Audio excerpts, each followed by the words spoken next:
Years আমরা এটা আস্তে আস্তে ডেভেলপ করেছি। ইন্ডিয়ান মিউজিয়ামে অনেক স্টুডেন্টরা আসে, অনেকে ওয়ার্কশপ করেছে, কিন্তু অফকোর্স আজকে অনেকে পারফর্ম করছে না, কারণ অনেকে দূর দূর থেকে এসেছিলো, মেদিনীপুর থেকে, আসাম থেকে ওয়ার্কশপ অ্যাটেন্ড করতে। কিন্তু যারা থাকতে পেরেছে তারা আজকে একটা প্ল্যাটফর্ম দেওয়া হয়েছে, সবাই নাচছে, দীক্ষামাজির স্টুডেন্টরাও থাকছে, তারপরে আমরা দক্ষিণায়ন ইউকে স্টুডেন্টরাও আসছে, ডক্টর আনন্দগুপ্তর নেতৃত্বে রবীন্দ্রসঙ্গীতটা করছে। প্রভা কেদান ফাউন্ডেশন আমাদের সাপোর্ট করে। কালকে দ্য বেঙ্গলের প্রণামের মেম্বার্সরা এসেছিল, আমাদের বয়স্করা, ওনারা আমাদের আশীর্বাদ দিয়েছেন, আমাদের অনুষ্ঠান দেখে ওরা খুব খুশি হয়েছে।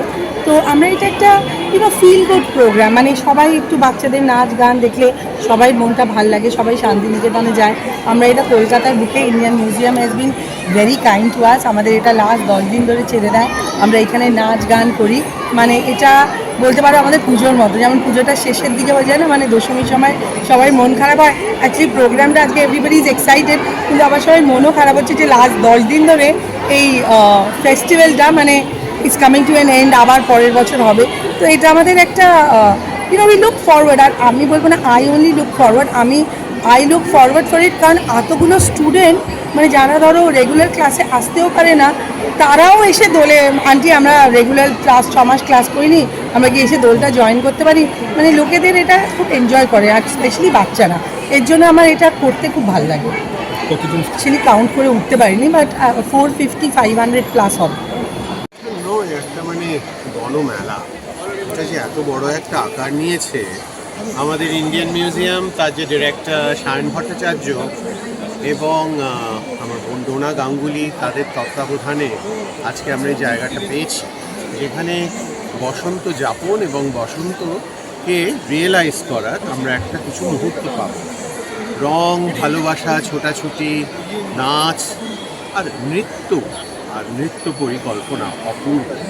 তো সঙ্গীত পরিচালনা পরিকল্পনা করাটা অফকোর্স একটুখানি ডিফিকাল্ট হয়ে গিয়েছিল। এবার আমরা একটা রবীন্দ্রনাথের অংশ মাঝখানে রেখেছি, শুরুতে ক্লাসিক্যাল আর তারপরে শেষে কিছু পপুলার হিন্দি গানের সাথে নাচ। তো আমার মনে হয় যে এই প্রথমবার গুরুদেবকে এই অনুষ্ঠানে আনা হলো লাইভ মিউজিকের থ্রুতে। আমি ডক্টর আনন্দগুপ্ত, আমি লন্ডনের দক্ষিণায়ন ইউকের কর্ণধার, আর আমাদের ছাত্রছাত্রীরা কিছু লন্ডন থেকে, কিছু লোক এখান থেকে এসেছেন, তারা এখানে স্থায়ী, তারা আমার সাথে আজকে লাইভ মিউজিকে গাইবেন। তো এটা মানে একটা অসাধারণ অভিব্যক্তি এবং অভিজ্ঞতা, যে আপনারা দেখবেন একটু বাদে ড্রোনে ছবি তোলা হবে, ওপর থেকে বৃষ্টি হবে আবিরের, এবং বারান্দাতেও লোক করে যাবে।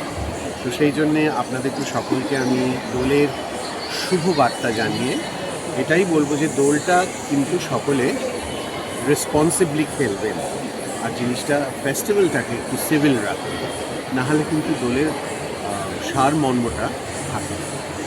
নমস্কার। সকলেই জানেন যে বসন্ত উৎসব কিন্তু সারা ভারতবর্ষের কাছে একটা অত্যন্ত বড় ঘটনা, এবং প্রত্যেক বছর আমরা দীক্ষা মন্দিরের সাথে কোলাবোরেশন করে, ডোনা গাঙ্গুলিদের সঙ্গে রয়েছে, আমরা কোলাবোরেশন করে এই বসন্ত উৎসব দিনটি পালন করি।